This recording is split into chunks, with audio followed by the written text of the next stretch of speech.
Hi there, I'm State Senator Dan Fyan, representing the 18th Senate District right here in the town of Nepiescum, where Vines and Rushes Winery is located. I'm starting a new series about small businesses within the 18th Senate District. I'm here to highlight Vines and Rushes Winery and all the good things that they do. As chair of the Economic and Workforce Development Committee, I'm quite aware that there are 400,000 businesses in the state. 99% of them are small businesses.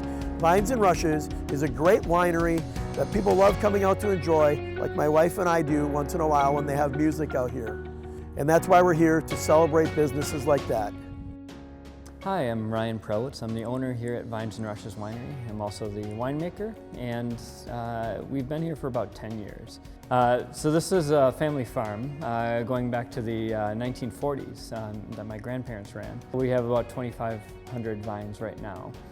That is about 5 acres worth of vines in the ground.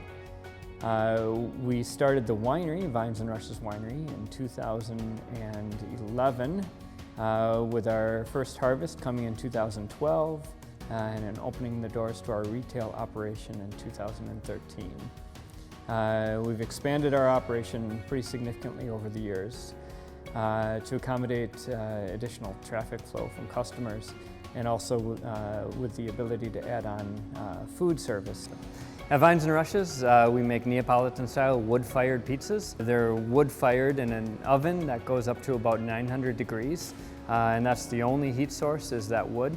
But the bake time is about 90 seconds on these pizzas, which is really, really fast because you're at that really 850 to 900 degree temperature. This oven was made in Salerno, Italy, which is where pizza originated. So it makes a really delicious style, like truly authentic Italian style pizza. And while we're making an Italian style of pizza, we're sourcing a lot of our ingredients locally from local farmers throughout Wisconsin. We do a couple of other options like hummus platters and salads, and it has some really delicious results as well. During the pandemic, our primary lettuce supplier decided that they were changing their operation up, and so we were without a quality lettuce supplier. We dealt with that for probably 6 or 9 months, and then decided, all right, let's dig into doing it ourselves. A few days of research later, and we were making the jump into growing hydroponic lettuce greens. We'll harvest every 5 to 7 days, but we're also locally growing something by ourselves all year round, and no pesticide use, quality product. These are all things that we find, and we've kind of grown over the time with the customer to figure out what are the things that they are interested in us serving and having available to them here on site. So we've really enjoyed that aspect of the business, of building something from scratch in a unique way, and the ability to provide them with something that they just can't get anywhere else. All right, so we are a 100% Wisconsin-grown winery. So all of our grapes are sourced from Wisconsin growers. We work with about a dozen throughout the state, and we're currently in the middle of September, which is the middle of our harvest season. We'll see about 100 ton of grapes from about a dozen different growers spread all throughout the state.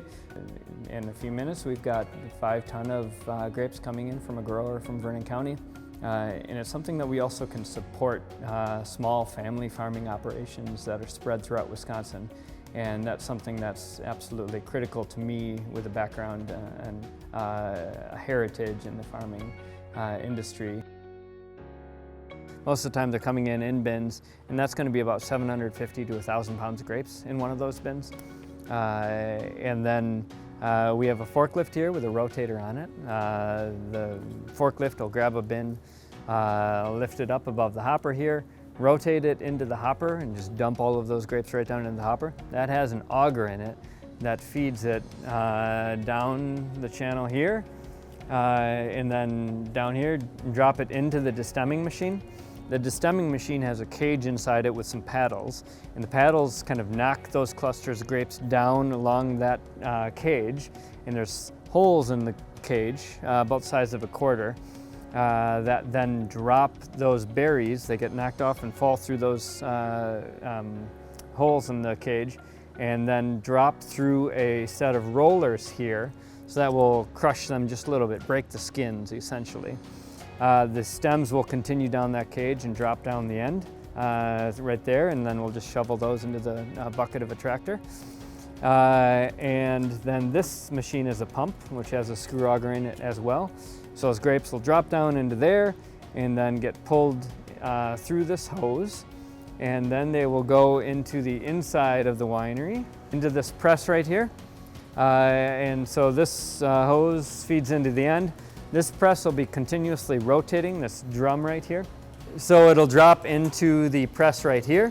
And so there's a bag inside of here that's an air bladder bag. And so that will, the grapes will come into there, and then the bladder will expand against the grapes that are on the outside and push the juice out and decrease, rotate a bunch, then increase again in increasing pressure, and do that cycle for about 80 minutes. And then it comes out of the press, out of these slats, the juice, into the pan there, through the hose here, into the pump there, and then into one of our tanks. And a day or two later, we'll start fermentation. Okay.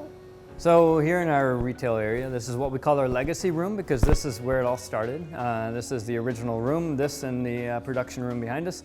We have about 20 different wines, reds to whites, dries to sweets. Essentially, everybody can find something for themselves to enjoy.